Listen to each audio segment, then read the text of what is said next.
Contract affair of getting paid until the day I die. Money coming in, but not one at bat, not one pitch, and not one strike. Being deferred is where it's at. Deferred.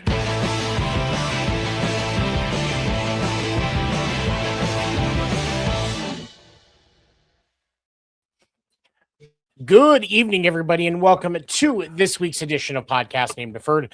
I am your host, Seven.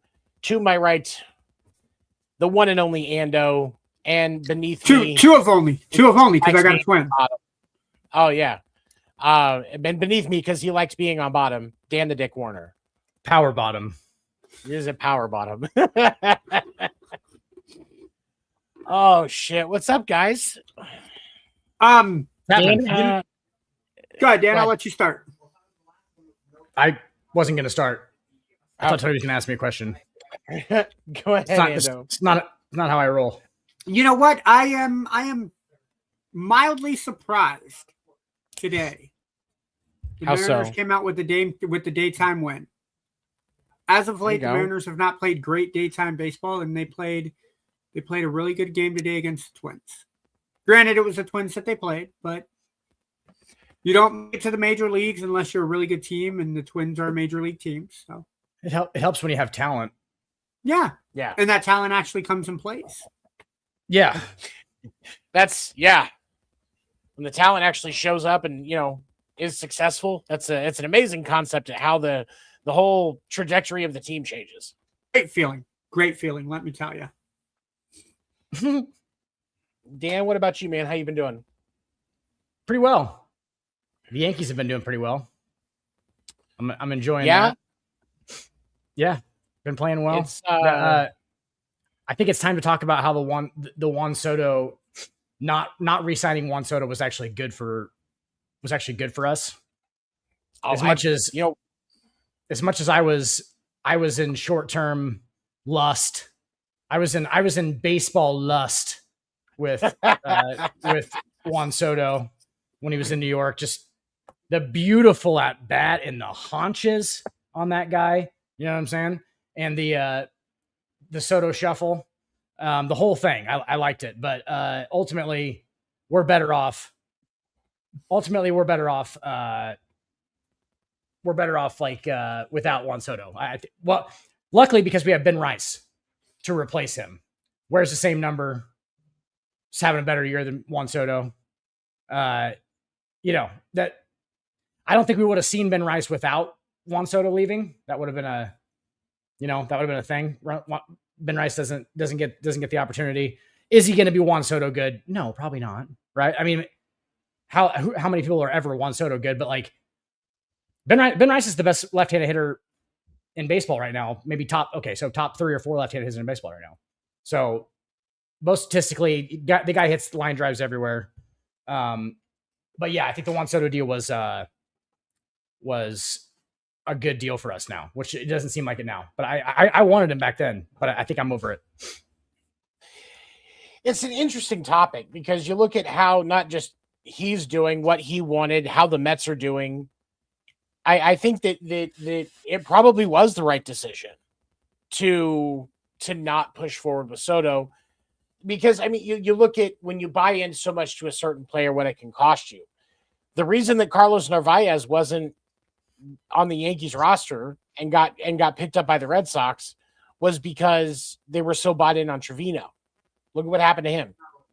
Yeah. Like it's so you kind of, it's almost, there's certain times where it's almost better to rely on the homegrown talent. Like with Boston, there's certain spots where I've realized that yes, it was best to rely on the homegrown talent. But at the same time, when you have the opportunity of certain free agents on the market, you have to at least make an honest attempt most of the time. Yeah, and it was more than just with Juan Soto. Obviously, it was more than just an honest attempt. Right, it was. Time, you know? Yeah, like, it was. I think there's like a $700 million offer, if I remember correctly, wasn't it? Yeah, you have to get, and you have to give him, and the Mets had to give him like his mom some luxury seats, and like it was like a whole deal. And it's like then in New York, what precedent are you setting for on the Yankee side? Obviously, the Mets don't have principles at all, but like what are you setting from a Yankees fan? Like what are you saying? I mean, what are you talking about? Like we are the standard in principles, Ando, of Major League Baseball. Like we don't have a City Connect jersey because we're still in 1934. All right. Yeah. So like your pinstripes in New York are kind of City Connect. You couldn't have facial hair in New York until last year. So like, and you still, you know what I'm saying? It's like, it's, you know, I would look great in pinstripes right now. This stash, that's a Yankee stash right there. Is what that is. Yeah. It's a mid-season Yankee stash. That's a child Yankers stash is what that is. That's not that's not a New York Yankee stash. Yeah. But yeah, it's a mustache front. No, but yeah. No, I will give the Yankees credit. I mean, I think besides maybe the Lakers golden purple, Cowboys obviously white jerseys. I think those are the three most recognizable brands in all of sports. I think people know a Yankees pinstripe jersey when they see it. So you don't fix what isn't broken, because I mean, one of the more recognizable jerseys in baseball. Almost every team has had some kind of a pinstripe jersey at some point, but everybody still associates it with the Yankees because that's just how iconic it is. And Brandon, what's up? Thank you for dropping in, man. I was on with Brandon tonight on the Sports Nuts podcast. We talked some baseball. They did a good job trying to keep me from going off on our next topic. And those guys are always good to talk to, so definitely give them a follow. All right, so our main topic for the night. I need to talk about the firing of Alex Cora. Hold on. Before you lead into it, are we talking just Cora, or are we talking the other four coaches that they fired with Cora? We'll kind of allude to that as we work through this. Okay. Because I know on Monday I kind of popped off a bit. Just a little. Just a little. I've had a couple more days to think about it. And I have come to the conclusion that Craig Breslow has gotten too much Botox and too many fucking spray tans to be able to think competently to run a fucking baseball team. The decisions, just in Breslow's tenure, there are multiple decisions that are questionable. When we talk about Alex Bregman coming in, there was a need to update the defense at third base because Rafi Devers is not even middle of the road defensively. He was bottom third. That's an honest assessment of what Rafi Devers is on third base defensively. But his bat is supreme. The front office neglected to talk to Rafi Devers correctly. And so Rafi Devers threw a fit. Rafi Devers is now a San Francisco Giant. Are they out from that contract? Absolutely. But they also haven't done anything effectively with the money that they've freed up, because they're trying to win every deal and have it come through as the perfect option on analytics. Because Craig Breslow relies so heavily on analytics that it's destroying the fucking team. And for him to be in this position where he's not going to take accountability for the lack of action the Red Sox had in the off-season free agency. He's not going to take accountability for the fact that they kept players that they shouldn't have in guys like Brian Bayo and Greg Weissert, instead of getting better pitching. Oh, they also signed Sonny Gray, who was in the bottom third of starting pitchers last year. And now he's already on the fucking injured list and looked like dog shit, with the exception of, I think, one start when he was pitching. Craig Breslow, this is your fault, bro. Alex Cora is regarded as one of the best managers in the league by his peers, by players that have played for him. And you think you can do fucking better? When I was on Sports Nuts tonight, we talked about the options that Boston is going to have when they look to replace their manager. Because you've got the guy that's in position now in Chad Tracy. He does have a lot of managerial chops. He's younger, but 75% of the guys on the roster played for him when they were in the minor leagues. So he has the ability to control this team in a way that others can't, because he made the impression on them when they were younger. But when you look at the actual options, you've got David Ross, who is a Breslow yes man, has worked with him both on the field and in the front office when they were with the Cubs. Rocco Baldelli, not a horrible manager, highly analytic trained, got screwed over by Minnesota. But really the right choice should be Jason Varitek. I understand he doesn't have head coaching chops yet because he just hasn't had that opportunity. Somebody's got to be the first one. It only makes sense that Boston gives him the chance to manage a team for the first time. So Jason Varitek is the choice that makes most sense for the culture of the organization, but they're not just going to look at that. They're going to look at ones and zeros on a computer and make a decision that doesn't take into account the human element. And when you rely on analytics too much, you remove the human element, and that is what kills these things that people dive into deeply in analytics.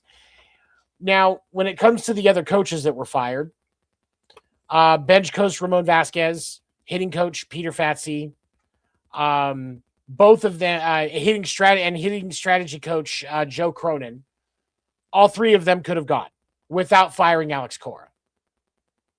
All three of them could have gone without firing Alex Cora. They should have fired Andrew Bailey, because the one thing that has been consistent is as veteran pitchers and hitters that have come into Boston, more of them have regressed than have progressed. And we're going to keep Andrew Bailey. Well, we're going to keep Andrew Bailey because Breslow played with him. That's why Andrew Bailey is still has a job. But when we look at the third base coach, Kyle Hudson, and assistant hitting coach Dylan Lawson, he also all of the hitting and pitching coaches themselves needed to go. And I don't know if that's why Kyle Hudson, third base coach Kyle Hudson, was also one of those individuals that was gone because he had to do with the hitting. Because don't get me wrong, the hitting was bad. I'm not even going to deny that. But to take no accountability for the pitching, Brian Bayo looked like absolute fucking dog shit today. He still cannot locate, but he's still on the roster. Greg Weissert could blow a 15-point lead. Weissert, he's a former Yankee. He was terrible. He was terrible in New York too. He's a terrible reliever. I don't know how he's still in the pros. Honestly. Great mustache though.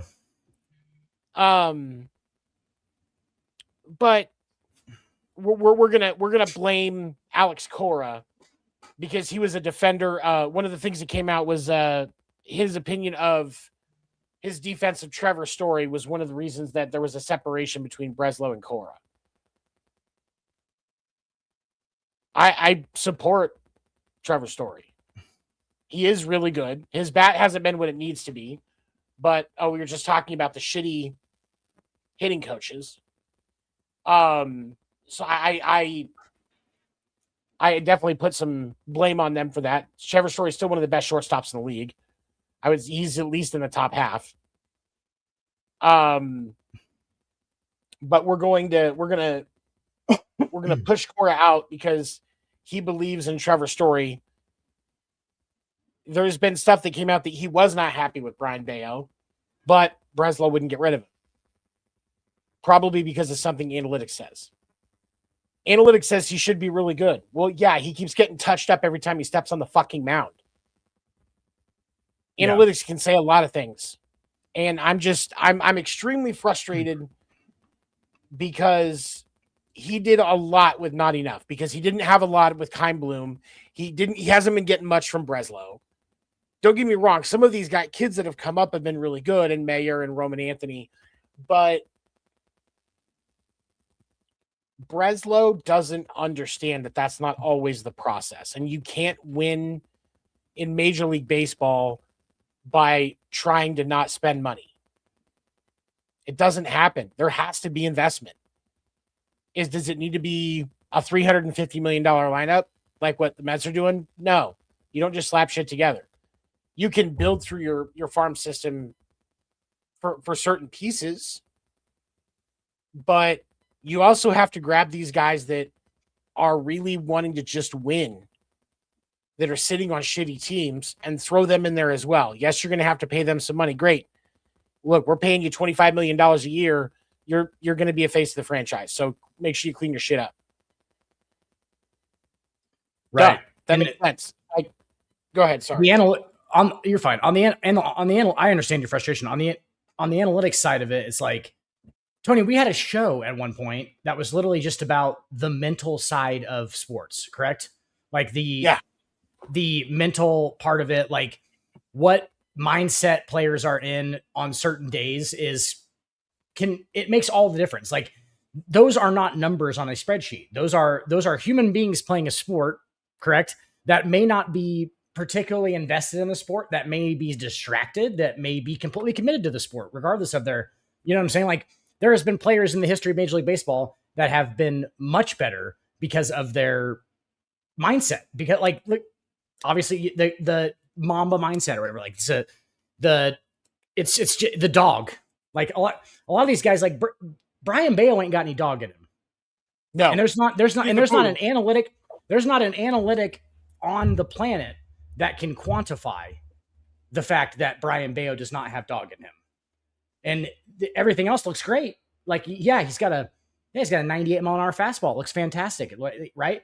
But if he's not willing to throw that pitch in a situation that he feels confident to throw that pitch because he's a human being playing a sport, then it don't really matter how good his fucking four-seamer is, does it? Or if he can't locate it. Or if he can't, that's his. Yeah, he can't locate anymore. Yeah. But like, I understand that what Brian Bayo does is hard.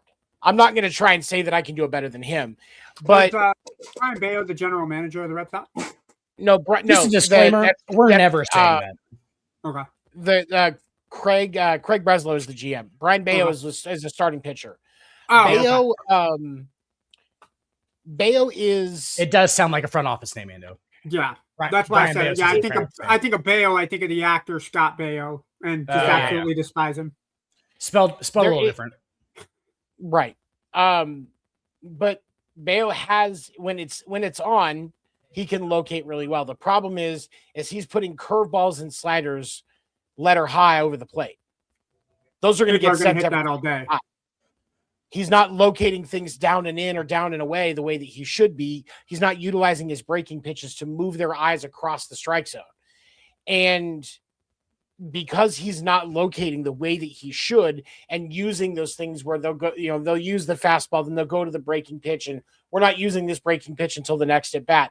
And in having that mindset, that is as important, if not more important, as a pitcher than the ability to throw 100 miles an hour. Yeah. Because if you don't have the right mindset as a pitcher and the right mechanics to get things where they need to go first before you look at velo, you're doing nothing but harming yourself. And go ahead. Look at Greg Maddux. I mean, as far as like that guy looks like an accountant. He looks like a chemistry teacher. And that guy was out there like, and he just knew how to mentally how to pitch. He didn't just throw. He like Brian Bayo just throws right now. He needs to learn how to pitch. Right. And that's a lot of guys though, dude. Like and like how quickly you can get passed over after 1 year of like, I mean, I look at just as an example to put it with the Brian Bayo conversation, like Clark Schmidt and Luis Heel in New York two really talented pitchers that are literally getting passed over right now because they kind of like were out for like half a year. Do you know what I'm saying? Like it moves so quickly that they like Clark Schmidt didn't not figure it out. Clark Schmidt just wasn't like, in your face good like that. He wasn't just like, I was like, all right, Clark Schmidt, decent average pitcher. And he just got passed over because he didn't have like these Brian Bayo type attributes. You know what I'm saying? Like it's not like the exciting, like 98. I feel like Brian Bayo is getting a pass because of his stuff. Do you know what I'm saying? Like he's getting like, they're kind of like, oh, well, what if he ever puts it together? Like the potential is what's carrying Brian Bayo right now. And like, I think it's probably hurting the Red Sox ultimately because they can't let go of like, oh, well, if he would have been good, right? Like if he would have been good, yeah, he's kind of Pedro Martinez ish if he hits the top of his potential, but he's not doing that. You got to move on. There's guys talented everywhere. Mm-hmm. Right. And I look at it kind of like and what's crazy is I almost compare it to the Christian Campbell situation. Boston throws $70 million at Christian Campbell. He gets called up. He's there for opening day. He ends up being rookie of the month in April and then just completely falls off. Down back in AAA by middle of the year. Yeah. They can't get him comfortable in the outfield. They can't get him figured out at second. Like he's just not that guy. Which is coaching too. It seems like lot of the issues with the Boston Red Sox were about their management though. Right? I mean, that's a management thing. Right. It is, but the problem is the lower level coaches. Your actual, like your skippers for each of the organizations, like Alex Cora, great. Below that, but like outside of Jason Varitek, below him, not great. You go down to AAA, Chad Tracy, great minor league manager. That's why I'm not bitching about the choice of Chad Tracy to take over the club because he does have the ability to do the job. I think. Is he going to be a top tier coach? I don't know, but he is a good manager. Even down into single and double A, the managers of those organizations do a pretty good job. The problem is the hitting coaches and the pitching coaches behind them that are putting the incorrect emphasis on the wrong mechanic. And realistically, the Red Sox looked at it and went, we have to get rid of Cora too. If we're going to get rid of all the rest of these guys, we have to it's got to be a clean house. It's got to be complete because then you have an awkward situation where Cora's in there with new guys and all of his underlings just got fired. Right. Like it's almost like you just had like Cora almost got baby with the bathwater a little bit where it's like everybody else went. It's like you almost had to. Yeah. It's going to leave an awkward situation where for sure you have to clean house because that coaching staff isn't going to get along because their ideologies are going to be different.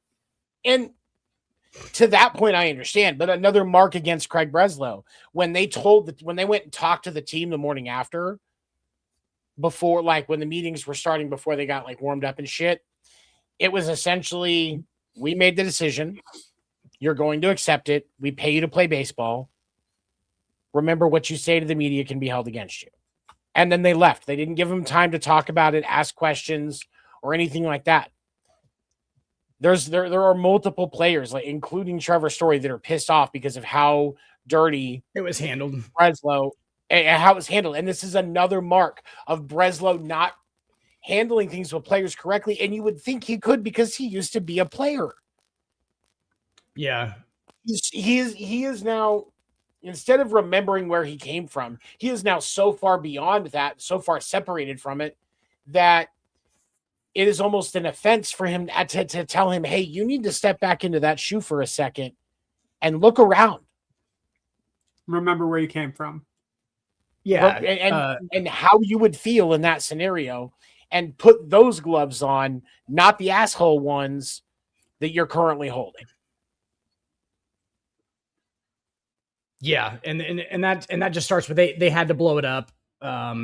Probably partly because of that. And like the weird thing is like, he can't fire the players. Like you can, you know what I'm saying? Like, but he's not, like the fact that he didn't somehow translate that better to them is not good GMing. It's not great GMing. That's he's just not doing well at his job. You know what I'm saying? Like what's it going to take for, and like this point, it sounds like in Boston, which I think I'm assuming in a lot of major league franchises, it's politics up top. It's a lot of it's a lot of politics up top, and like which imagine that. Not Major League Baseball with their famously plantation ownership.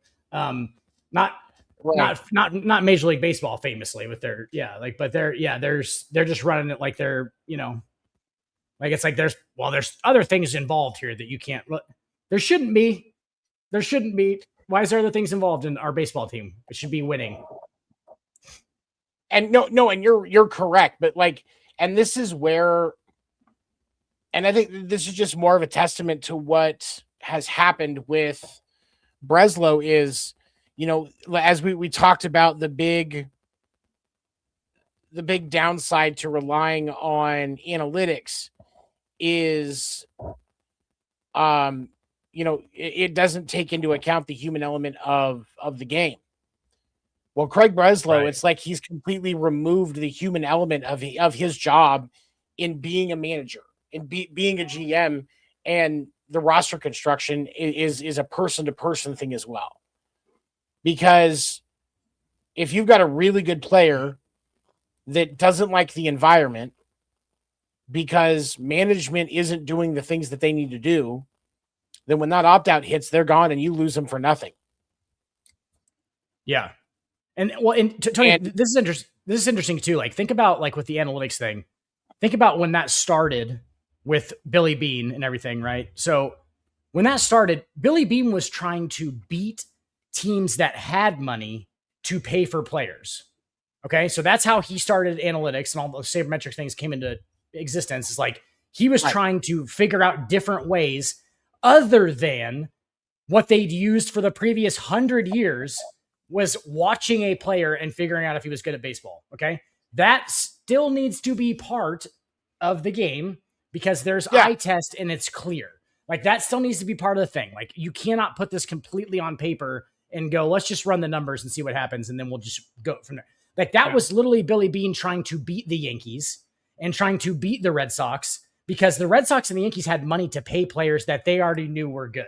So he literally was like trying to like even the playing field, right? So how does it work if the opposite side, like the Red Sox and like the Yankees, right? You can't go to that strategy. Then that's not what he built that strategy for, right? Like, does it help you get better players for like less price? Yeah, it does.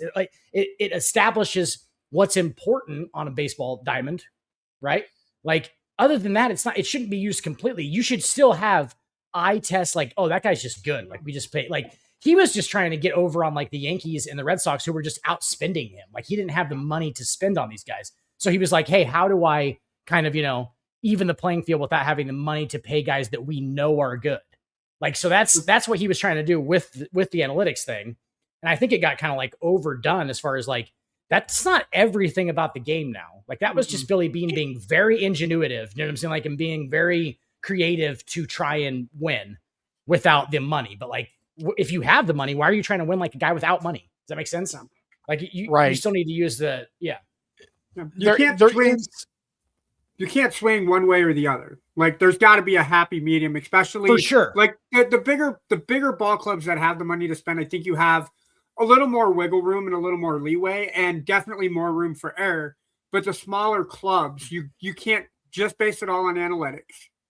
Right. Because the analytics don't tell the whole story. Seven said it best. The eye test, and you said it too, Dan, that the eye test has to be a part of the game, right? Or all you're going to do is we don't need to watch any footage. We're just going to punch numbers into a computer, and then that's it. You don't see how people progress or are affected by the pressure of the game. A 0-0 count to start the first inning of a baseball game is different than a 2-1 or a 2-2 in the bottom of the ninth with runners in scoring position. So if all you're going to do is punch numbers into a computer, that's not how the game is played. You still need to have your heart telling you, hey, I trust this guy. The numbers may not say it in the computers, but you got to have that gut feeling that says, hey, I'm going to trust player B more than player A because player A breaks down in this position. Well, and I mean, and even more to that, and Billy Beane doing it more correctly than what we're seeing out of guys like Breslow is, I mean, even if you go back and you watch in Moneyball, the scene where they're talking about and they're breaking down the players. Well, this guy is this, and this guy, his biggest issue is this. Yeah. and his biggest benefit is this. Like, it wasn't just about, well, we're projecting that he's going to be hitting 285 by the end of this season. They were still, they had that stuff there. Yeah. But they were also looking at the fact that, well, this is what he does well, and this is his biggest flaw. Yeah. Like the Dude, whole thing the with human piece was still there. Yeah, no, Yeah. and I mean, what they say about Hattenberg, that they traded all the first basemen away so that Hattenberg Scott had to start Hatteberg. on first. Scott Because- Hatteberg, yeah. Because what's his name had that feeling that Hattenberg wanted to be there for his defense. Yeah, and he's like, you can teach him first base, right? He's like, it's easy. He goes, it's incredibly hard. Yeah. You can teach him first base. He's Shout like, out- he's like, it's easy, right? He's like, no, it's incredibly hard. And Shout out to Philip Seymour Hoffman for his portrayal in that movie. Just Oh, fantastic, dude. Yeah, he's great. Yeah, may he Also, rest shout in out to peace. Philip Seymour Hoffman as Brant from Big Yeah. Lebowski. yeah. Probably the best ever. But yeah, no, I still will say every that single role he did was brilliant. Like, Twister let's was really still well. my favorite. Twister was Oh, still my dude. favorite. to your point though, Andrew, on there has to be other things involved in the process. Yeah. They literally are talking about a prospect that they have in Moneyball, and they say the guy's like, yeah, he's got an ugly girlfriend though, and they're like, what the hell does that have to do with anything? He's like, Yeah. ugly girlfriend, not a whole lot of confidence. Like that's the perfect example of like what we're talking about. Like they're breaking it down like he doesn't. Yeah, you know what I'm saying? Like ugly girlfriend. Yeah. Not a lot of Just- confidence. Not a lot of He's like, confidence. ball pops off his bat. He's like, ball really jumps off his bat. Like things like that. Like they're just watching and figuring out like, yeah. Cause like you could say that, like, Tony, we'll use the Red Sox example. Like you don't want, they're going to put, you guys still have Rob Reschneider, right? Rob No, Reschneider? he's Oh, okay. Doesn't matter. I think he's on the Mets. Oh, okay. He Who, hits Rob left-handed Refsnyder? Yeah. Refsnyder. No, he's a Mariner, hits- bro. Oh, okay. Oh, Okay. Yeah, he's Rob the- Refsnyder, he's a Mariner. So Refsnyder hits left-handed pitching really well, and analytically he would line up to like a bottom of the ninth type situation. So if you have bottom of the ninth, you against a left-handed pitcher, you still want David Ortiz against a left-handed pitcher in the bottom of the ninth with 2 outs, not Rob Refsnyder, who probably lifetime hits a lot higher against left-handed pitching than David Ortiz does. I don't care. I want David Ortiz at the plate. Exactly. And in that situation, no matter what. Oh, and Michelle brought the trouble with the curve. Hi, Michelle. I think this trouble with the curve. I don't think that movie gets enough credit. Clint No. Eastwood was fantastic in that movie. But I mean, that was another thing is he talked about that personal element in the game that analytics just can't quantify. And Alex Cora related to that in a very big way. He was very much a player's coach. And there is going to be a line. And I want to get your guys' input on this because I have some predictions for Cora. And one of them is something that I haven't heard anybody talk about yet. So I want to clip this because this is going to be a video tomorrow. Obviously, the Phillies called him. I think there are conversations again in the offseason before they decide if they're going to keep Mattingly or not. That one is easy to acknowledge. The New York Mets, also very much an obvious one because they're going to move on from their current coach at some point. I think it'll be closer to the end of the season once everything is clear because Steve Cohen's one of those, you're saying there's still a chance type of guys. He looks like one of those guys that 30 games out of first, he still thinks he has a shot. Absolutely. And if, and I'm going to throw this out there just kind of to irritate Dan. If the Yankees were to struggle I was gonna say and that. actually lose and actually finally walk away from Aaron Boone, Well, I could definitely see that happening. as is any major league manager job, as is any of them, it's just a matter of time. Like nobody's like even you know what I'm saying. Like even Dave Roberts has a timeline to that job. Yeah. You know what I'm saying? So Dave Roberts has a timeline to the job. Aaron Boone's always on a hot seat because he's a New York Yankees manager. Like they don't give a fuck. You fail enough and it's public enough you won't be the manager anymore. So that there will be an execution at some point. For sure. And that'd be super interesting yeah, for him to go to New York. That'd be super interesting. That's up there with the biggest Benedict Arnold moves between those two organizations ever. I mean, that's fair. No, and you would be correct in that. But would you argue that would be probably not clearly not, but would that be like a Babe Ruth kind of move then, because the Yankees know that he's available? Would they do something like that just to piss off Boston? Well, it wasn't Ruth's decision really to go to New York. True. Yeah, so he didn't really have a choice in that one. Yeah, so he's not really Benedict Arnold then. Here's the thing. I would more likely believe it possible if George was still alive, because it's exactly the kind of shit that George Steinbrenner would do. Yeah. Hal, on the other hand, I don't think has the mental capacity to pull off something that petty. And he doesn't have the hate in his heart. George had that old school, I was in WW2 fucking hate in his heart, dude. Just exactly. Yeah. And that's why I think George would have done. I think George, if he were alive, George would absolutely, he would just put it in Boone's ear. If you don't win the World Series, you're gone, and walk away and wait for the fire to burn. And just call set himself on fire. And wait and just watch the fire burn and wait for Cora. Just, call him. We'll be like, hey, you want to piss a bunch of people off and make a bunch of money? Yeah. And that's what would happen. But I think this prediction I have not heard anybody talking about. This is the one that I want to hold on. I'm making a mark here. Okay. So this is the prediction that I think nobody has talked about yet that is very real and very possible. I think the St. Louis Cardinals are a spot that people should be thinking about for Alex Cora.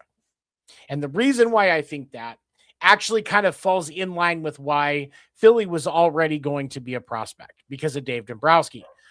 Well, now we look at the Cardinals. Chaim Bloom, their current GM, had a great relationship with Alex Cora when he was in Boston. They are building that roster up. That is a market that will spend when the timing is correct. They don't spend all the time, but if you give them incentive, the owners of the Cardinals will spend. And bringing in one of the best managers in the league and then saying, pack that roster, I could see them get real aggressive real quick. And they've got some young talent. So I think there's a few different things that would be at play in that. Do I think they're a World Series contender next year if they get Alex Cora? No, I think they still have a little bit of build time. I don't think Cora repeats what he did in Boston with the World Series his first season. But I think that's a team that actually builds, because Chaim Bloom isn't just doing what he did in Boston and St. Louis. He actually has the freedom to make investments to win better now, along with still building the system up again. And so I like St. Louis as an option that people haven't talked about yet, for the simple fact that I think it has more potential than people realize. Not to disrespect Oliver Marmol, the manager of the St. Louis Cardinals, because he actually has a winning record since he took over in 2021. He's gotten to the playoffs a couple of times. So is it likely, since he's under contract until 28 with a club option for 29? Not 100%. But now Chaim Bloom knows that the manager that he had a really good relationship with for like 4 or 5 seasons is on the market. What about the Yankees? And he's not going to want to face him. Bro. So Chaim Bloom is the best Jewish name of the year, by the way. Chaim Bloom is the best Jewish. Like, I've never been so sure that a man has done cocaine in the bathroom at a bar mitzvah than if you've seen, like, look at a picture of Chaim Bloom and tell me that guy doesn't fucking roll rails. He's just like, yeah, like he's just, yeah. Get the chair, let's go. I honestly, like, I know what Chaim Bloom looks like, and you are possibly correct. Like, I can't even refute that, because you just look at him and, like, there's no irrefutable evidence. He's a nice guy. He actually is a really good GM. I'm sure. And He's I know a I great guy. bitch about some of his moves, but all of us should be bitching about some of the moves our teams make. Like, don't be a blind idiot. Very smart guy. Went to Yale. Oh yeah, went to Yale. So he might be part. Tony, he might be part of that Yale thing.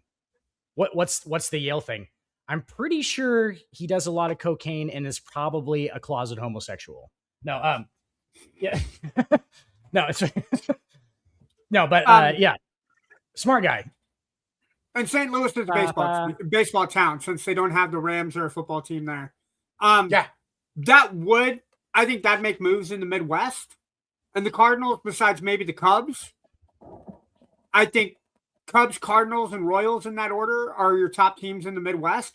To put a manager like Alex Cora in that position in St. Louis and put butts in the seats at Busch Stadium. So Kansas City would hate to see that happen because he's a good enough manager that would make the I-70 series frustrating for them again. Yeah. And I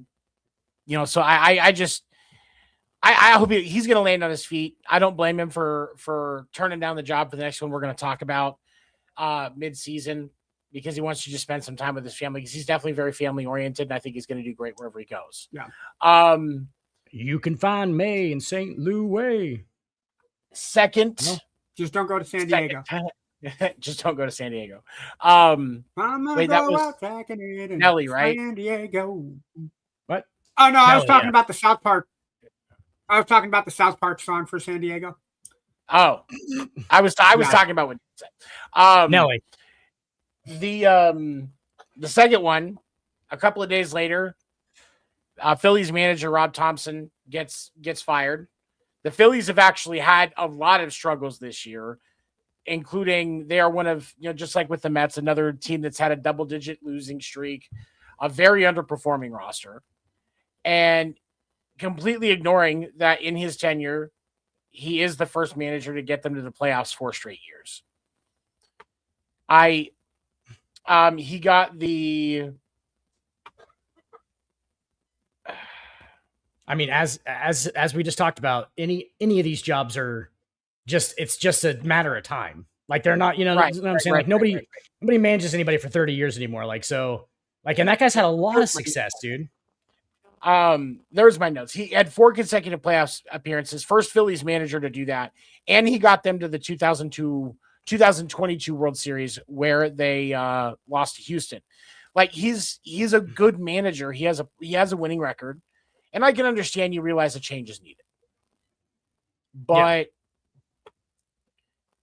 I don't know because I don't know that unless they land Alex Cora, David Ross. I mean, are you gonna try and maybe grab Chad Tracy or Rocco Baldelli? Because if Jason Varitek doesn't get the Red Sox job, it's probably going to go to David Ross or Chad Tracy. So if we hope maybe try Chad Tracy, David Ross, like that's not a better option than Rob Thompson.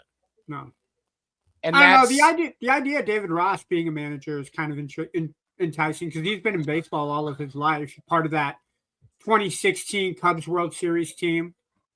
I mean, he has, I would say, the knowledge and the pedigree for it. He does. Like, I don't think he would be a bad coach, but it's too early to tell because obviously the Red Sox believe that there's still an opportunity for them to turn the season. I mean, you're only 32 games into the season, so you're not going to give up on it this early.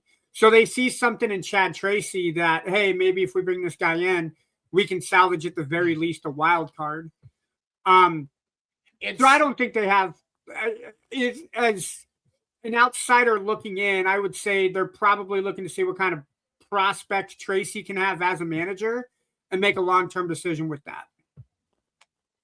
Well, I mean, and with Philly, it's the Philly and Boston are going to face the same issue. The talent pool is not what they needed to be for clubs of that caliber, is my argument. Because that also has to factor into manager firings. Is if you're going to be able to get a better option for your club. Weren't the Phillies in the playoffs last year and lost to the Dodgers in 4? Yeah. Yeah. And wow. I mean, the Phillies are a good team. And why would you not at this point either Like, you need to commit to trying to win in the playoffs. And if you don't think you can win a World Series, then why are we not backing out completely? Do you know what I'm saying? Like, it needs to be, if we don't have the talent to get to a World Series and win one, then go the other direction. You know what I'm saying? Like, and try and rebuild it. Yes. Like, so I feel like there's got to be that. And you're right to a point, but like Harper's on. They just extended Harper not too long ago. They just extended not so much with the Phillies, more with the Red Sox. Is what I was talking about. Sorry. With the Red Sox. Well, I mean, the thing of it is so much of that lineup with the Red Sox is younger guys. Right, they've already kind of been doing that. Within Garrett Whitlock is the most tenured Red Sox player on the. That's crazy. The lineup right now, and his at 7 years. Yeah, like. That's just how young that team is. Now, do you need to get rid of certain guy? Do they need to move some stuff around? Absolutely. But if you like let's say, for example, they go ahead and get rid of Brian Bayo and keep Peyton Tolley up, everybody's favorite stepdad. First of all, I would love to see that. He's like a fireman. He does. He looks, he looks like the type of guy that's got a pack of Marlboro Reds just rolled up in his sleeve, but he still has chew in his back pocket, and the multi-tool on his belt might actually have magical powers because it can literally fix anything. It's in a leather pliers holder. Keeps on his belt. And I would much rather see them when Sonny Gray comes back up, leave Peyton Tolley up and get rid of Brian Bayo. Cut it, you DFA him, whatever you got to do. Send him back down to the minors if you want. If you still want to give him a chance, send him back down to the minors. And if he's just down there dominating, you know what I'm saying? Like then bring him back up. But yeah. Well, but the thing is I don't know that they can. Because he's been up in the majors for 3 years. I don't know if they can just send him back to the minors. I think they have they have to clear him through waivers, huh? Like if he clears waivers and then they bring him back in on the minors, that's one thing. But I guarantee you somebody's going to pick him up. Yeah. Yeah, somebody will pick him up. And so that's where you have to you kind of have to make that decision. So maybe you find somebody that will take him on a trade. Maybe you can get a reliever to replace Greg Weiser, who you definitely need to DFA.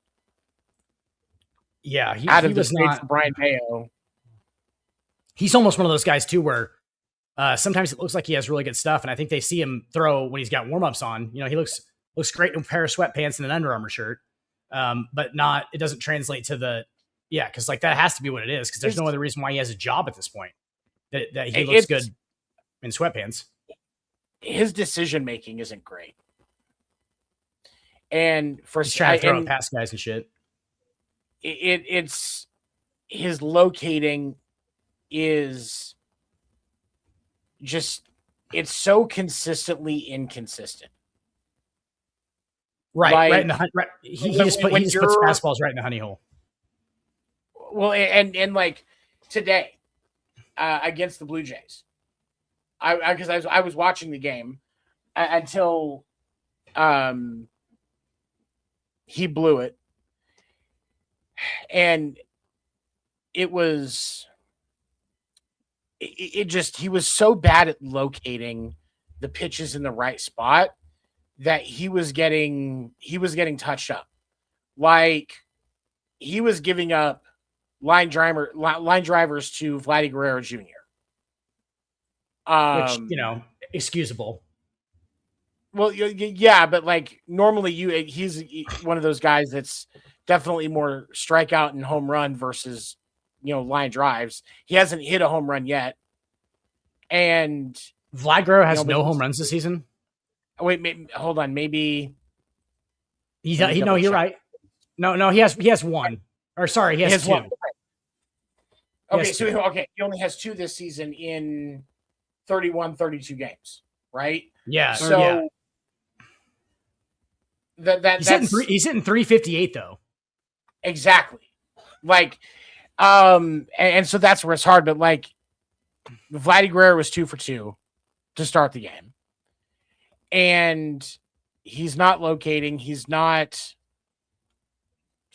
pitches that he's asking for and he's selecting are not great. And part of that is they always have Connor Wong catching with him. And I think that's because Connor Wong is left-handed. So it's better for him on that. But the problem is I don't think Connor Wong is very good at calling games. And what you end up getting is like what happened today, where Brian Bayo gave up 4 runs in 3 2/3 off of 6 hits and 2 walks. Didn't give up a homer. Greg Weissert did that though. That he and I guess those honors for Greg. But those honors for Greg. Bayo just like he out of the 63 pitches that he threw today, 40 of them were strikes. But when you factor in the fact that those few of those went to hits and stuff like that, like he's just not doing it well. And pitching was supposed to be Boston's strong point this year. They said they'd fix Bayo, and they very clearly haven't. And so maybe, and that's why I go back to the fact that Andrew Bailey should have been fired. And I say that whether or not Cora gets fired, which I still don't support, whether or not Cora gets fired, Andrew Bailey should have been fired along with Peter Fatsi. Because so many pitchers have regressed. Don't get me wrong, Garrett Crochet, most of the time, this season's been a little rough for him so far. Most of the time, Garrett Crochet looks great. But and then Ranger Suarez is obviously back to his old dominant self. But how long is that going to stay with Andrew Bailey's coaching? And then Sonny Gray hasn't been what you guys wanted him to be. But here's the problem with Sonny Gray. Sonny Gray was a bad pickup because Sonny Gray is exactly what he was last year. Middle of the road? Below average. I was going to say dead on the road. Yeah, and he certainly, like, if you have Cloudy, him as Cloudy Gray. your number 5. Yeah, Cloudy Gray. If you have him as your number 5 and you plan for it to be more of a bullpen day where he's only going to go 3-4 that's innings, fine. Then I'm less worried about him in that kind of a role. But you guys need him to be like a 3, though, don't you? He's the second in our rotation. Okay, so it's okay. And I would honestly I would rather have it go Crochet, Conley Early, Ranger Suarez, Peyton Tolley, and then if we're gonna keep Sonny Gray, he's the 5th pitcher. But and you guys have had some bad luck with pitchers in general. Like young guys that you brought up, like Whitlock's a good setup guy now, but you guys wanted him to be a starter. He was supposed to be a starter when he first started out. Be a starter, yeah. Yeah, like Cutter Crawford was supposed to be a starter, and he went to the bullpen.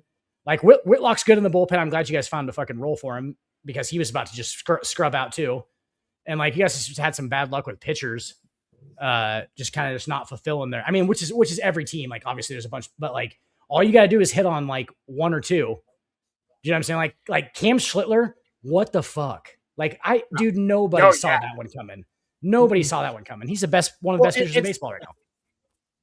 Well, it's like, and then, if you look at some of the roster changes, like in the Clubhouse on Netflix, they show calling up Cam Boozer when he finally got his shot and he's 30 years old. Oh, yeah. To be a relief pitcher, okay? Cam Boozer looked really good with Chicago. Cam Boozer ended up not being with the Red Sox in 25. He was with the White Sox. He was actually one of their best relievers. And they didn't look at him in the offseason. I don't think he's actually up anywhere right now.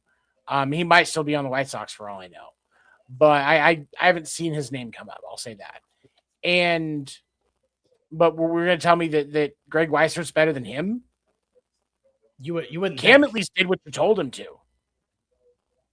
Right. And I share your frustration with their front office because obviously those are bad front office moves too, because like, just in comparison, the Yankees made a play at Ryan Weathers this offseason, and I thought that was a weird move at first, but apparently going back over it, everybody wanted Ryan Weathers, and I can see why. Like the guy's a talented, he's a lefty who throws hard. He's got good stuff. Like I see it. But like, it's just little things like that they're missing on, it seems like. And like Ryan Weathers just adds to, like, we just have a lot of pitching depth because we got lucky with a couple of guys like Luis Heel was was lucky. And then Clark Schmidt's actually pretty good, and he's not even playing. He's doing whatever. Yeah. And then Cam Schlittler was a huge advance. Like, you guys just haven't hit on any of those. And I think that's most teams that don't hit on those, right? I think the Yankees have just gotten lucky with a couple of these guys, which great. But, yeah, when you don't get lucky with a bunch of them and you just keep the guys that you're expecting to be good, just keep not reaching their potential. It's like, it can beat you down. You know what I'm saying? Like it can, and then you get into situations like you're in right now where you don't know what to do. Do you bring in outside talent, or do you try and promote from within? Because that hasn't been working. And yeah, it's kind of a shitty situation. Ryan Weathers is an interesting one for the Yankees. And I'll say this because, like, I wasn't sure about him. I wasn't really that high on him either, you know, and I know that Boston tried to look at him too. But like, if you look at it, even with the fact that he's only got a 3.21 ERA this year, his career is still 4.75, because if you look at his stats, last year it was a 3.99. So just almost 4. He probably got a little credit on that. 3.63 in 2024, 7.62, between Miami and San Diego in 2023, like 6.25, 7.62. So like, that's at least a 6.8, 6.9, 6.5 I'm sorry, it was a 6.5. I apologize. And then a 9 and a 5 respectively with San Diego in his first 2 seasons. He's not, if you look at his success rate, people shouldn't want him. But the Yankees, that is where Moneyball type stuff, because you're looking at numbers and numbers say this. Why do you think it can be fixed? Why do you think this can be changed? Where is that side that's showing me? And that's where that's worked, because Ryan Weathers looks marketably better than what he has, at least so far, in previous years. And give credit to our pitching coach, Matt Blake. The Yankees pitching coach is a fucking dude. He's a stud. He's a whisperer. Right. So like he has gotten, they thought that he could get to Ryan Weathers, and they changed a couple of little things in Ryan Weathers' delivery apparently that have made a huge difference. And he just comes quicker to the plate. He was in this like big, like kind of kick back and then go forward thing. And they basically just got him to kind of slide step a little bit. And now he's just like, it just kind of changed. It just gets him downhill and everything. I don't know what it is about it, but like, obviously those guys are way better at that shit than I am. But like, Matt Blake's kind of a whisperer. He does a really good job.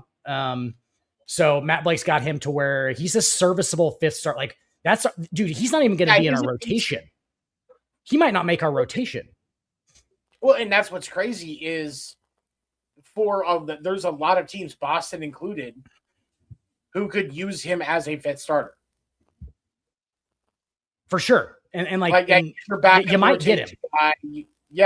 It's honestly like, I could see it happening, especially with how he looks so far this year. I could see Brez making the phone call and just being like, "Hey guys, hey you guys, you guys." If they go so the Yankees pitching does separate them a little bit from the rest of the AL, because that starting and we don't even have, dude, we're 2011. We don't even have 2 of our 1 and 3 Radon's still out. And Garrett Cole, our number one, our Cy Young winning, number one. If we go Cole, Fried, Schlittler, Rodon. And then it gets into Luis Heel, Clark Schmidt, Ryan Weathers. We have Will Warren. Will Warren could be a 4-starter on the Boston Red Sox, Tony. Will Warren's a good starter. 3.75 ERA. He's a good starter. Like, he's a decent. Yeah, he's at least a back end of the rotation guy. He'll keep you in games for sure. Like, that's all you guys need. Like, that's all a lot of teams need. And we're just luckily pretty wealthy in that department. But but here's the thing, like that's working for the Yankees right now, and why they're one of the top 5 teams in the league, not just because of the fact that they're winning the American League East, but the Yankees are also, their offense is actually working in the right direction. Mm-hmm. And that helps. I mean, when you look at, it helps to have 99. You know, it obviously, yes, it helps to have Aaron Judge and his 12 home runs. And 22, apparently. And then obviously Ben Rice, yeah, like you were saying, he's got 10. Cody Bellinger's had a really good season too. Belly's always going to have a good season. Jazz, you know, so the fact that Jazz is hitting 202 isn't making as much of a big deal, because you know that you're going to get, you know, you've got guys like Ben Rice, Jose Caballero, Judge, Giancarlo is even. Yeah, we just designated him for not designated him, put him on the 15-day IL, which is his standard. He's never going to play, like, Giancarlo's never going to play a full season again. He'll probably never hit 40 homers in a season again because he won't play enough games. But when Giancarlo plays and we get him right on the field, they wait until this guy is 100% ready to go. And then they let him loose. And he still smokes the ball harder than anybody else does. Hits the ball from his fucking upper body. He doesn't even use his lower body to swing. Right. But like he still hits the ball. He's still fearsome against lefties. Like when he's right, he's right. But it's like whatever, you know, he's kind of a wild card for us as far as like we're not ever gonna. I don't ever count on Giancarlo Stanton being like a staple. But like when he is, it's nice because it's like we have an extra, like basically an MVP. Like he plays last year in as many games as he played, dude. His numbers were off the charts. He was on pace for like 170 RBIs or something like that. So when he's right, he still hits. He can't run to first base hardly, but well, I mean, and the thing about it is with the Yankees is, I mean, right now they're the best team in the American League. That part you can't ignore. So I mean, let's say they're in the World Series. You're either going to be facing at this point probably the Dodgers or the Braves. I would say one of those three, yeah. And with the Dodgers, you just have to wait out that starting pitching, and get to that bullpen and cut them up there. Yeah. And with the Braves, though, by the time that part of the season gets there, they're going to have more of their guys back. If they're almost coming in a similar situation in New York, and the fact that some of their best pitching is actually still waiting in the wings, getting better, like my boy Spencer Strider. So. Big old tree trunk thighs himself. Like it's great haunches on that guy. Yeah, great. But like some great. They're doing so well offensively and defensively that they actually have They actually have a bigger run differential than the Yankees right now because they're like plus 69. I'm sorry, plus 69. Nice.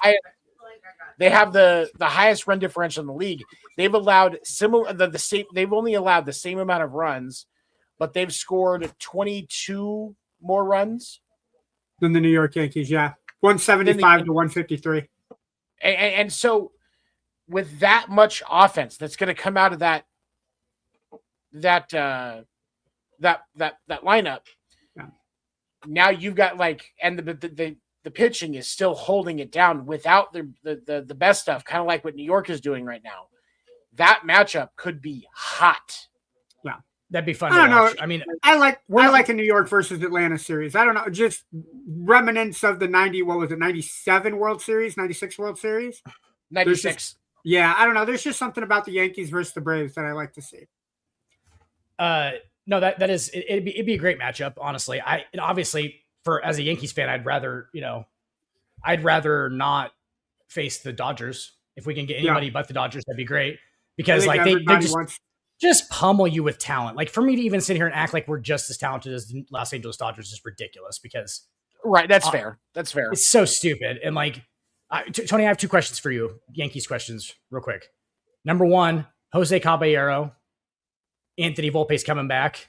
What do you think about that whole, I have my own personal opinion on it, but what do you think about Volpe coming back? I don't know how much you've watched Volpe.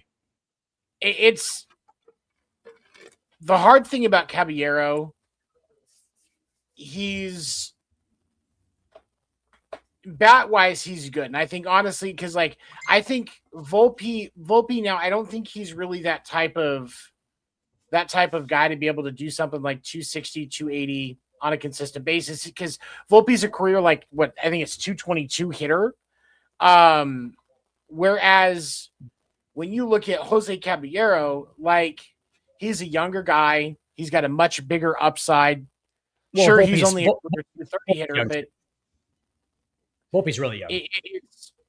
With Caballero, he's only got a couple of seasons on him. He's a little bit more of an upward momentum, I think, than what I think Volpe he has does. more. I think he has more upside for sure, but I don't think either one of these guys are going to be our franchise shortstop. You know what I'm saying? Like, we didn't. I mean, I think they're you can't always have right, and you can't have franchise guys at every position. I understand that, but like this is not a guy that we're like trying to like move forward with. Dude, Jose Caballero has dog in him for sure, and I think he does. I think Volpe does too, and like Volpe does too in like a Yankees kind of way, and I think that's why people like he's got it in like a hard work. Oh, I'm just gonna play the game and be there for my teammates. Keep my head down and grind. Whereas Caballero is like the eccentric sort of where like you hate to have him as a opponent, but you love him as a teammate. He's just like that annoying, like he's got that dog in him like that. You know what I'm saying? Like it's which I like too. Well, so. I mean, Caballero is from Panama. And I mean, so the culture there is a little bit different. The mentality is a little bit different, especially in the game and like in the dugout, the locker room and stuff like that. Like those things are all different. And then I was just looking at, he was drafted by the D-backs, and their farm system is really good. So that's where, I mean, that's kind of where he got his started to come up in. So I'm not trying to knock that, but he didn't start with the Yankees. So he didn't come up under the pinstripes. He came up in a much more relaxed atmosphere. So he's going to have a different approach to the game. Right. And I think that could honestly be one of his greatest assets, playing in one of the toughest markets to play in baseball. Yeah. And it's always a good problem to have when you have two really good players at the same position, where Volpe will come back. Maybe, what is it? Caballero? Is that how you say the last name? Caballero? Caballero, yeah. So he struggles like a game or two, switch out Volpe. Like it's always good because I think both guys will always be ready to play. You won't get an off night by either one of them. And then if you do suffer that injury again, Volpe can't stay healthy, Caballero can be right there ready to go. And then vice versa should something happen. So my second question on this, Tony, is before the trade deadline, obviously New York at this point is going to go ahead and, like we do every year, and just try and win a World Series. Okay. Like so I think that's an advantage to be locked into as a franchise. Do you know what I'm saying? Like, I think that because we are the Yankees, it locks us into, we're going at it every year. So just imagine that the standard is World Series. There's no in between. We never rebuild, even if we are rebuilding, it's not on the outside.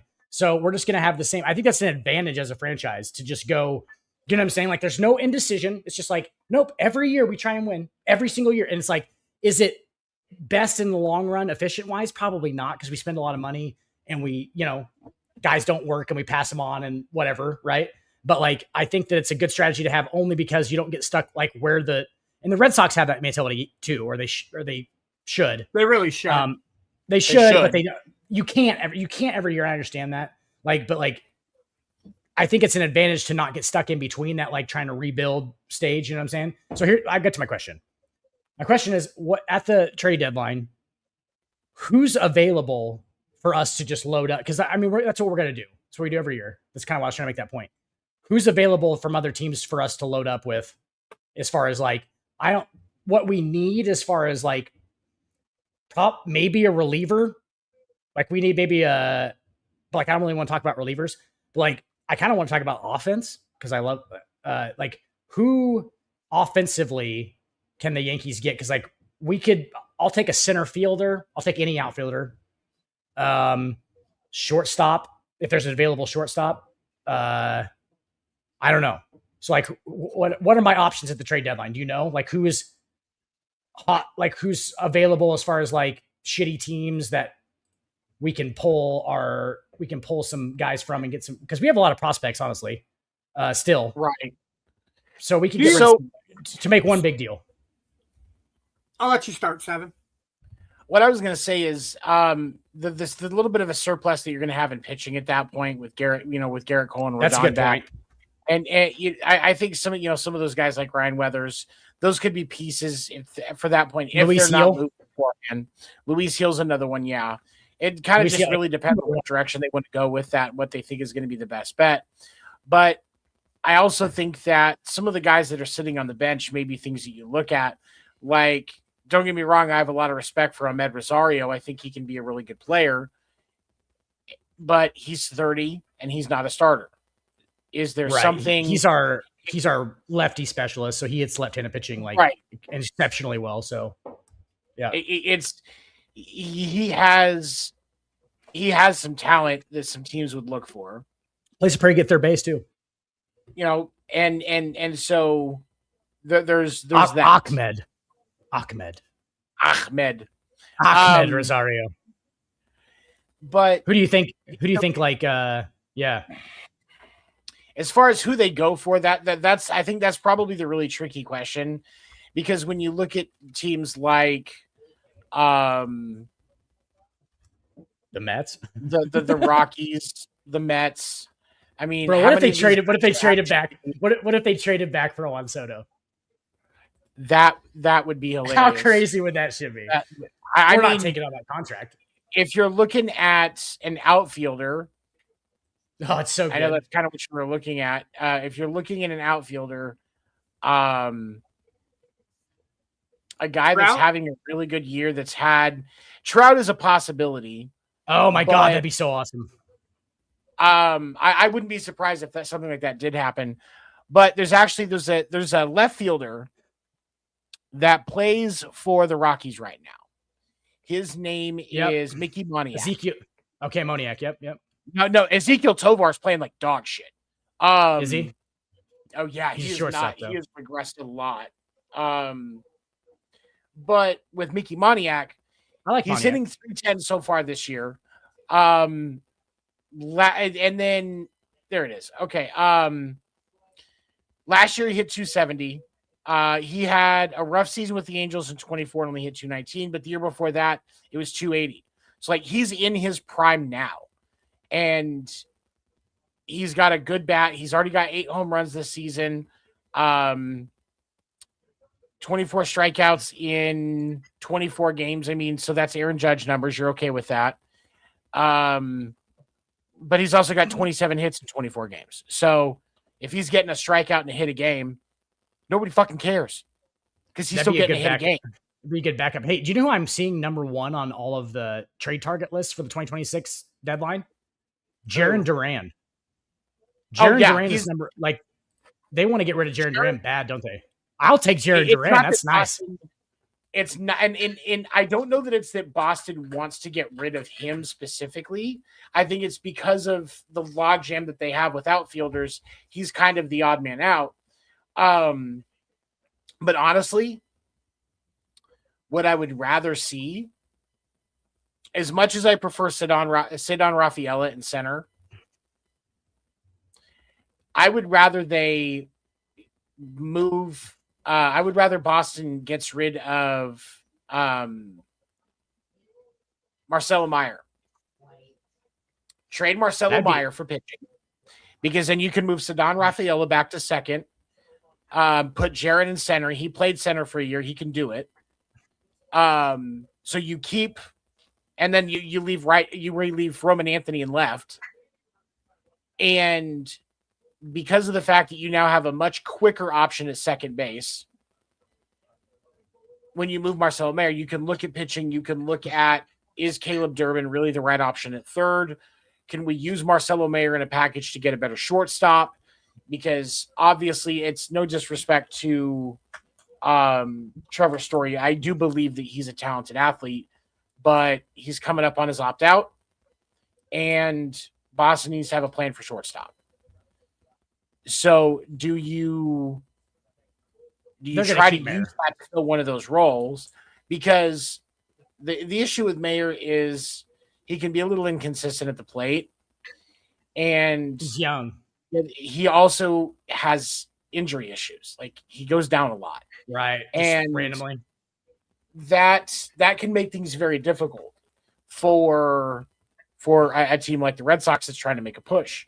So if you move him, and again, I love his talent. I think he's a great kid, but you will get more for Boston. You will get more out of moving Marcelo Mayer and keeping Jarren Duran, because Marcelo Mayer is going to have a longer history. They're going to look at more. They're going to look at him as having more of an upside. Right. And so a team that's wanting to move off of a player that will take Marcelo Mayer is looking at him like he's a future kid that they can continue to develop. And but realistically, they're going to get rid of Jarren Duran. Realistically, It's probably going to be Jarren Duran. But how about Yoshida? Yoshida would be an awesome. I love Yoshida with the Yankees because it's like a Hideki Matsui type situation. Yoshida is another one that I could see moving, and if I do think that if they don't move, I think they will either move Duran or Yoshida. I don't think they move both.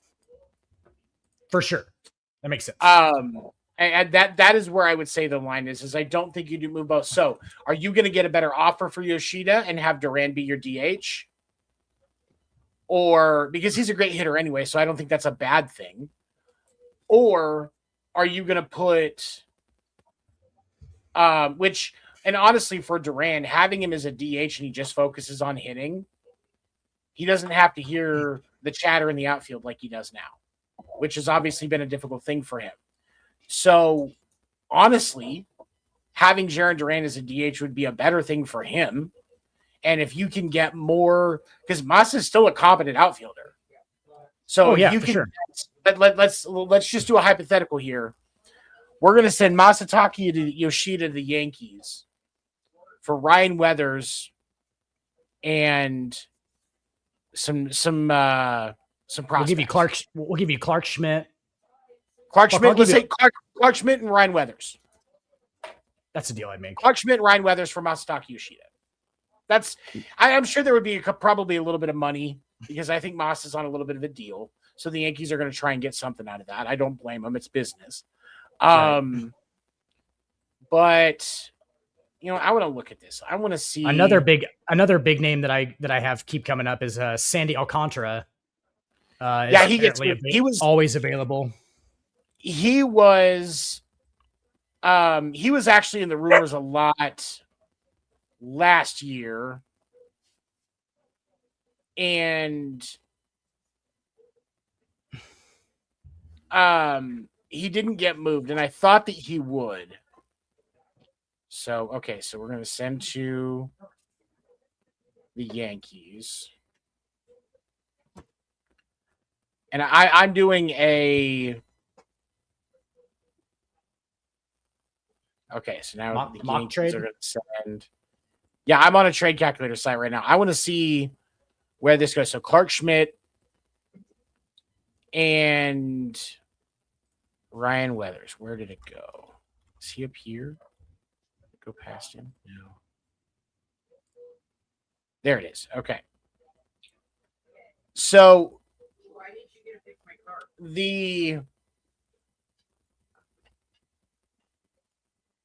The Red Sox are going to have to take some of that money because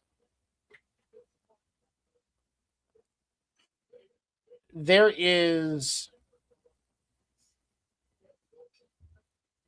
because you've got Masataka Yoshida has he's still got like $65 million left on his deal.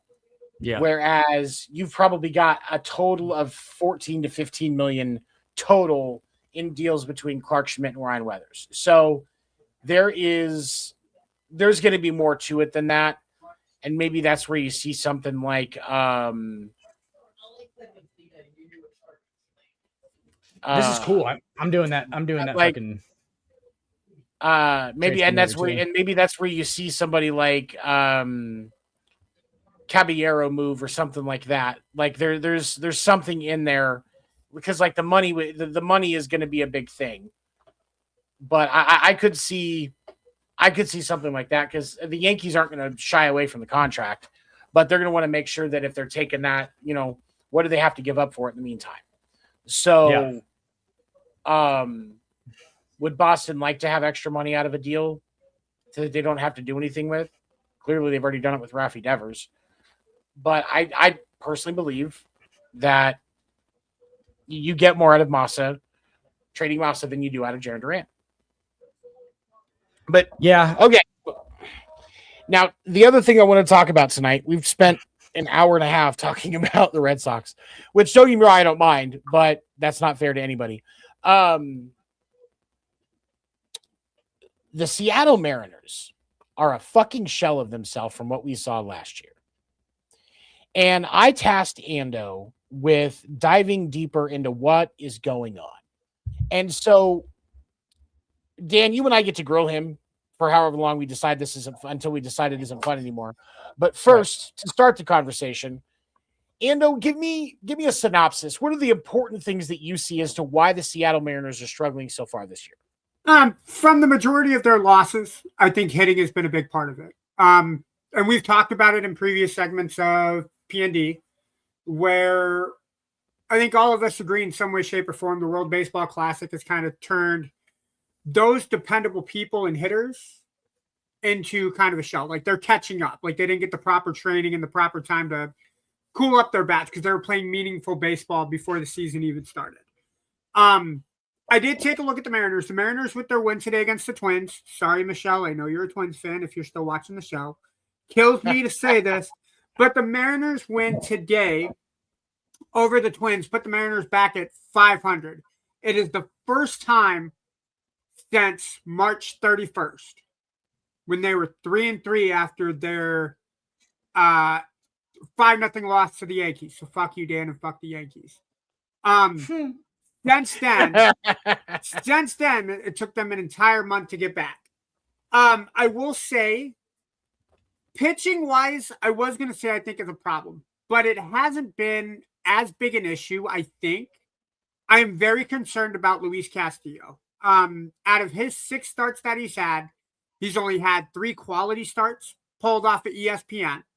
And of those starts, he's 0-2. Now, of his last 3 outings, which was the 11-4 loss that he had against the Twins on Monday, he had the 5-2 loss on the 16th against the Padres, and I want to say the 5-2 loss, one of the 5-2 losses that they had last week against the Athletics.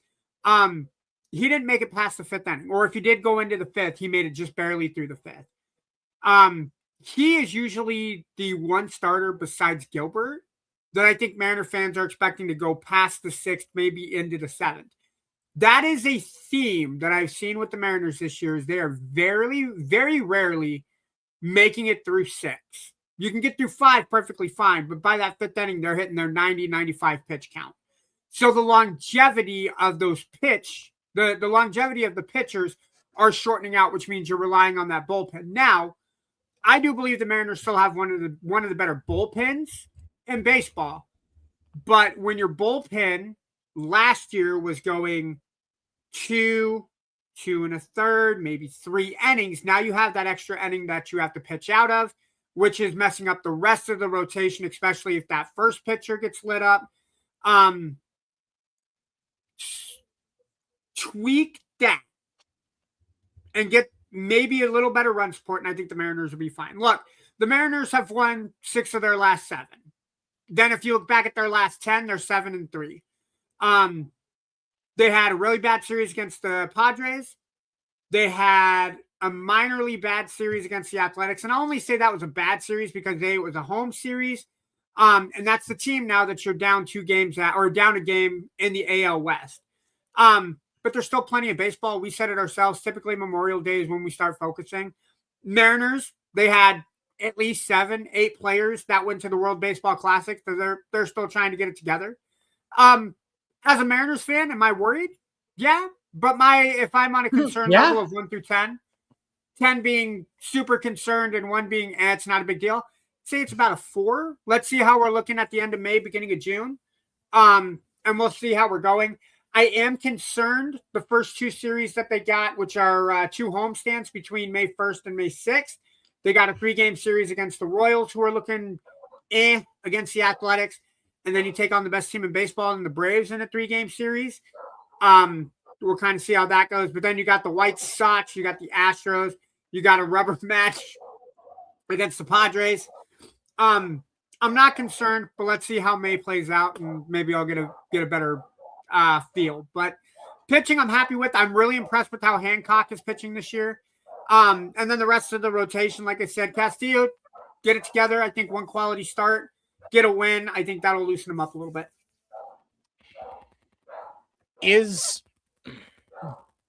Has there been any discussion as far as the issues with hitting? Like, do they need to change the hitting coach? Has there been any indication as to what the issue is with why they're struggling at the plate? I think it's more the games that I've seen lately, definitely the last two games, the 7-1 win against the Twins and the 5-3 win that they had against the Twins tonight. I think the contact is there, personally speaking. It's just when you get the runners in scoring position, they're not taking advantage of it, whether it's the pitchers that they're going up against doing a better job at changing the flow of their pitches or making them think, hey, you got a changeup coming. Really, it's a fastball and they don't get the contact that they're looking for. I think that plays a part in it. A lot of the games that the Mariners lost early in the season were games where they were getting blown out. The Yankees series is a good one, 5-0 loss and 5-3 loss. The series against the Angels, they lost fairly close games. Texas racked them up. The Padres racked them up. It's just when the Mariners, I think, are in closer games because they have that run support, I think they play better baseball. And I think, again, it comes back to the pitching. But I don't think hitting is a problem. It's taking advantage of when you got runners in scoring positions, you need the bats to make contact. Go ahead, Dan. I just don't think that the Mariners, I mean, they have a lot of good offensive players. Yeah. I guess they don't have a lot. They don't have a lot, I guess. Well, I mean obviously, I think their first four in their rotation over the last couple games has been Raleigh at 2. Crawford has been leading off, which I think does really well. Raleigh go ahead. They go Crawford, Raleigh, Julio, Rodriguez, Arozarena, Naylor, Arozarena, I think is what they usually go. Yeah. So, they're just none of these guys are. I mean, Cal Raleigh is the number one. Cal Raleigh is the number one guy you got to point at this point. I mean, he's got 7 home runs, but hitting 192. He's got a 275 on base percentage. Like, he doesn't get on base for the Moneyball reference. Like, he doesn't get on base, so he's not getting on base. That'll change. But even if that changes to he has sparkling numbers, I don't know how much that changes your guys' fortune, I guess. Yeah. Randy Arozarena is having a decent year. Yeah. Keep in mind that I like Cole Young. Cole Young really comes in clutch. He's not a power hitter, which I'm okay with. Between Raleigh, Rodriguez, and Naylor, I think our home run hitters, if you spread them out, maybe put Raleigh at 2. Let's go Crawford at 1, Raleigh at 2. Maybe put Rosarena at 3, then Rodriguez at 4, and put Naylor I'd like to at see 5 or 6. I'd like to see Julio Rodriguez lead off the game. I would like to see Julio Rodriguez lead off. J-Rod should be your number 1. Okay. And then you go Cal Raleigh. Our leadoff typically is Brendan Donovan, the guy that we picked up from St. Louis, but he's on the DL at the moment. Who I like too. I like Brendan Donovan a lot. Yeah, so as soon as they get Donovan back, Donovan will lead off. And I think with him leading off, maybe rotate Raleigh and Rodriguez. So you have Raleigh batting 3, and then you can have Rodriguez, be it his power or his contact. So you have the option to bring Donovan in. But yeah, Donovan's only played 18 games this season and has 17 hits, is leading the team with the 304 batting average. So once we get him back, I think that'll kind of level things out. Yeah, and that's Damien's that on a Damien. On a Damien. Wrong sport, Damien. Hasselback was quarterback, not pitcher. On paper, he knows. They look pretty good. But right now it's just not translating at all to, like, Julio Rodriguez plays a great center field. He's just not fulfilling what they thought this guy was going to be, perennial MVP candidate. And I understand he's been injured a little bit. but he's obviously hasn't been. His rookie year was his best incredible. year. Yeah. So, but I think again, you kind of have to remember that after people see you batting and playing the way that he did at the time, he was the only real star that they had. Like Rosarino wasn't what he was. Obviously, nobody knew that Cal Raleigh was going to go off for 60 home runs, 2 years after he came out. And then Naylor with the trade that he had from Arizona last year. So your only real focus in Seattle, like hitting wise, was Rodriguez. So I'll take that as kind of the reason why Rodriguez has fallen off, if you want to call it that. But I think it's just a matter of Rodriguez getting that confidence back with Raleigh hitting the way that he is. Well, at this point, Raleigh not. Raleigh's got to figure it out. But I think Naylor being where he is in the lineup, once they get Donovan back, it's a matter of just kind of getting out of your head. And I think Rodriguez is one of those players that as the season goes through, I'd be happy if he bats a little higher, maybe 270. I think 300 is a lot to ask for, but 270, anywhere between 275 and 300, I'd be happy with. You need to get Naylor higher, and that's one of the hard things. Is he by the end of the season he'll be hitting with a much better average. He's a slow starting guy. Yeah. Has there been any indication as to what the issue is with Castillo? Is he tipping his pitches or his mechanics off? Like, did he try to change something and it's not working? Like, what's the issue? I couldn't tell you, man. I couldn't tell. Like all the other pitchers, their location seems fine. What I'm seeing with Castillo is he gets rocked early in his appearances, man. There was a game. It was the crap. Hold on, I gotta pull up the schedule here again. I think what it comes down to a lot with the Mariners is that this is a very hard sport.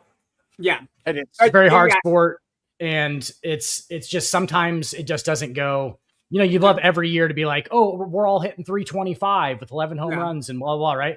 But it's not like that. Like, and I mean, it's not. It's Seattle. Like, how many people? Seattle's the only team that hasn't made the World Series. So when Seattle makes noise, I mean, it's kind of we got to really look at this team now. And Seattle kind of, they were two innings away from making the World Series before giving up the bomb to George Springer in Toronto in Game 7.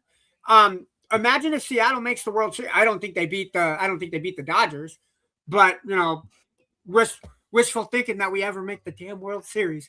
But I think over the last 4 years, there's been a lot of money put into the team.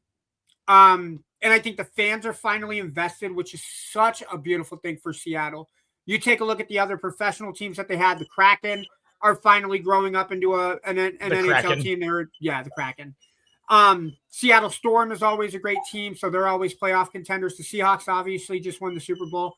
So I think for Seattle, who has always been the perennial, this is the team we never have to worry about. This is a team that isn't going to make any noise. For them to be where they were last year, I think teams are finally taking them seriously, so they're doing their homework and scouting them the way that they should have. And sometimes these things grow, and it's really hard to stay consistently good in this league. Like, people, there's especially like Red Sox fans, Yankees fans, Dodgers fans, like they get so spoiled by the fact that their teams have consistency, whereas for other organizations, it's not as easy to just stay consistently good and have that high standard every year because you never know. And really quick, Damian, you're a White Sox fan. Shut the fuck up. Anyway, but for me, like it's, and to credit to the Mariners for, they're starting to right the ship. They're starting to move things on. Yeah. And when you have that many players that were plagued by World Baseball Classic bogged down, syndrome, like it's gonna, that hangover is gonna have an impact on everything. Yeah. So I'm definitely not in a position where I think that the Mariners are going to be out of it. But like when you look at like that, and even that division right now, it's a horrible division. Like your Athletics are, the Mariners are in second place and they're 16-16 at 500. And the fact that the Astros are in last place, I knew Houston wasn't going to be the team that they had been over the last 5 years, but for them to struggle the way that they have, like, how many teams do we have at or above 500 right now in the league? I think there's like maybe eight or nine teams that are really, really vying for top records. So 7. There's 7 teams that are above 500 in the American League. yeah. And then Now is that including the Mariners at 500 or? Yeah, that's including the Mariners at 500. And then 1, 2, 3. There's only like 6 teams 4, in the NL. 5, 6. No, there's more than that. 7, 8, 9. 9 in the National League. Okay. And those are all actually above 500, not 500 or above. Yeah. So, I mean, more than half the league is at. Oh, that's at right. Yeah, 500. I forgot because the entire NL Central is above 500. Is above 500, right? So over half the league is above 500 right now, which is good. Yeah. But It sure doesn't seem like it though. Below. It doesn't feel like it, but a lot of these teams that are below, they are below. Yeah. Like Houston is 11-19 to start the year, and you normally don't see that much of an issue with Houston, but you also don't normally see the Athletics playing it one game above 500 and leading the division. Yeah. However, if they blow that lead that they got against Kansas City, which it doesn't look like they will because it's bottom 7 in that game, the Athletics will have that game lead, which is only going to make that series that much more important, which is why I'm mad that we lost the series against the Athletics. So mathematically, isn't it half the league has to be over 500? Well, yes and no, because if certain teams have lost a lot. Yeah, because you beat the shit out of a bunch of them. Yeah, exactly. But yeah, okay. No, I'm on a worry scale. I'm at like a 4 out of 10 for panicking. Again, Mariners are only 32 games into the season. We have 130 more to go. Can that all change in the month of May if we go 6-24? Hell yeah, I'll start panicking. But I think the way that Dan Wilson has his team kind of brought up, I don't think the team will ever kind of veer one way or the other. I think if they get in a hot streak, they're kind of be like, hey guys, remember this can change on a dime. Stay focused, get ready to play. And then when they're in that down streak, I think Dan Wilson is, hey guys, again, this is baseball. All we got to do is change a couple things, tweak a little things, hit a couple baseballs, hit our pitches in the right location, and we're good to go. So it's, I was talking with somebody when I was on the Sportsnet's podcast earlier tonight. They asked me about the fact that there's 10 or 11 players from the 2024 MLB draft class that are already in the majors. And it was, and I was thinking about that. It's like, you think about football. When you go from high school to college, and we've talked about this in the sports report with football and basketball, you go to high school to college to the pros, there is a jump in the physicality and the team and, the strategies change and everything like that.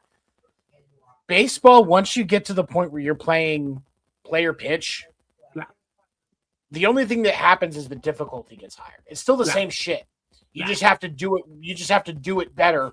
The higher the level goes. Yeah. And so you've got guys like Connor Griffin that are coming up ready to go. You've got guys that after they get drafted. Paul Skeens was in the minor leagues for less than a year before he was pitching in the majors. Nick Kurtz was in the minor leagues for maybe a year. And because he was in that 2024 draft class and he came up last year and he got rookie of the year. Yeah. Less than a year and he's in the majors. You can do that with baseball. And I don't even with the other professional sports, you couldn't do that. And I would even say even hockey, because even hockey, you get drafted at 19. You try to put that 19-year-old kid that doesn't have any muscle in his bones on the NHL, and he's going to get smashed. There's been a couple of them. There's been a couple of them that had Connor David, I think. Connor McDavid. Right. Connor McDavid, yeah. Sidney Crosby was another one that came out and ready to play. But those guys are also not defenders and shit. Yeah, those guys aren't yeah. So in the NFL, I know it's just definitely because of physicality, right? They're going to make you at least do the 3 years because that's a whole new physical sport, and that's just the nature of football, and that's why that's like that. But in the NBA you can do it too. Obviously, I mean some people can, but not everybody. Obviously, there's a lot of guys that need physically to get better for the NBA too. So. Perfect example of who can versus who can't in the NBA. Who can come out and be ready to play? LeBron James. Who cannot? LeBronny James. Who cannot? Everybody else. Everybody else. Definitely not Kwame Brown. Good choice, Michael. Good choice. That's what I'm talking about. Like it's that hard even in the NBA to do it. Yeah. Whereas in Major League Baseball, it's becoming more and more and more common. Yeah. And because and what I said when we were talking about it was so many of these younger kids, they were basically bred to be a professional baseball player.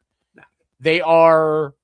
They're touring the country as a middle schooler because they can do schooling online and playing travel ball and going to international tournaments as a kid to play baseball because that way they can get seen by one more scout and maybe get drafted at a younger age. Yeah. Like they're bred for it.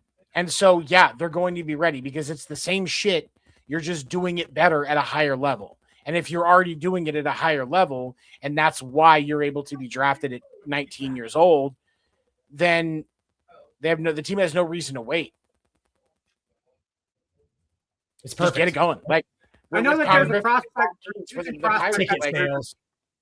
I know that there's a pitcher prospect that the Mariners have by the last name of Anderson.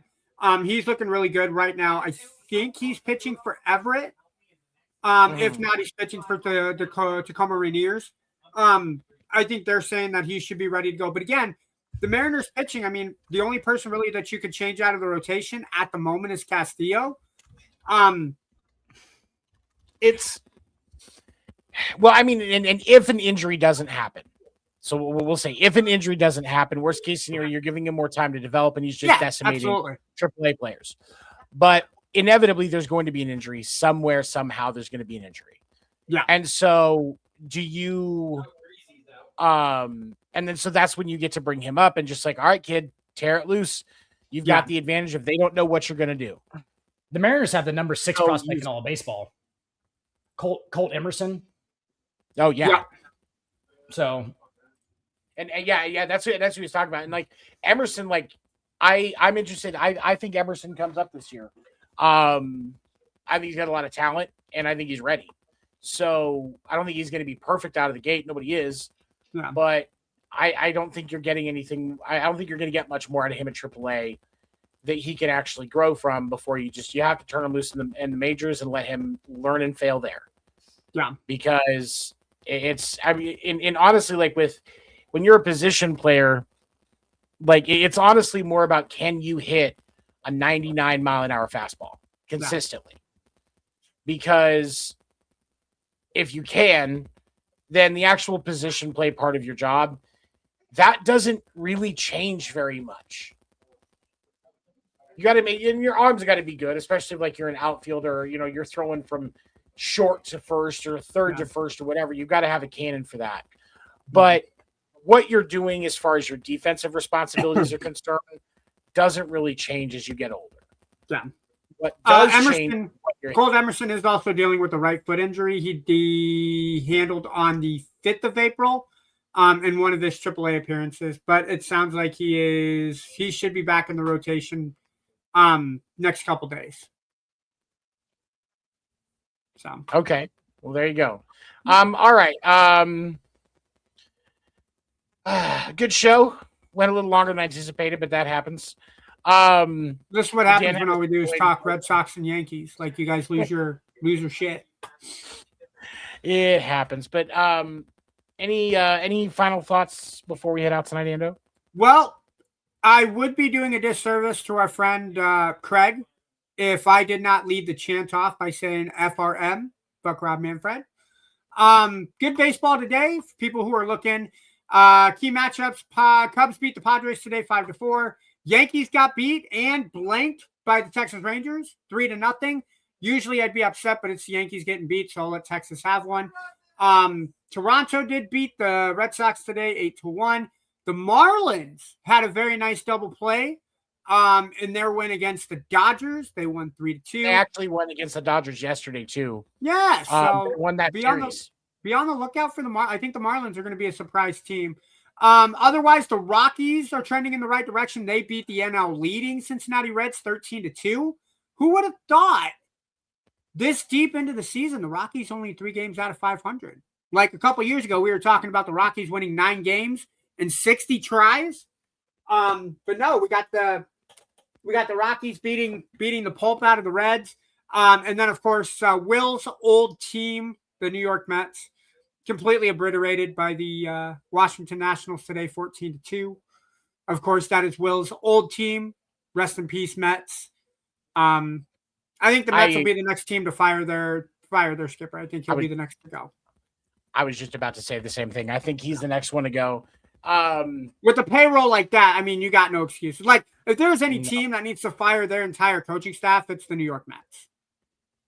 That wouldn't have surprised me. Like that I would have been far less shocked about that than what the Red Sox did. Yeah.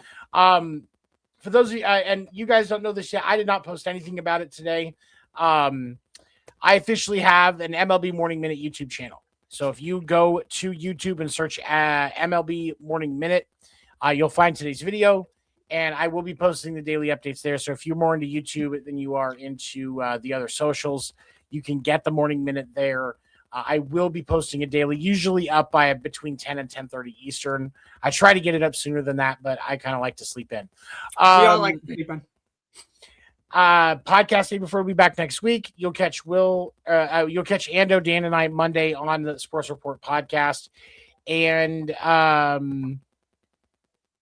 we're a part of the Wire to Wire Sports Network. We're here. Wire to Wire Sports has shows every morning and evening, hosted by individuals that want to share their experience and their opinions with you, and would love to interact with you as well. So don't forget to love. Like, comment, subscribe. Make sure you follow the Wire to Wire Sports Network. And yeah, we love them. We appreciate them allowing us to be a part of their network. Thank you all for joining us today. We appreciate you. Have a great day. Deuces.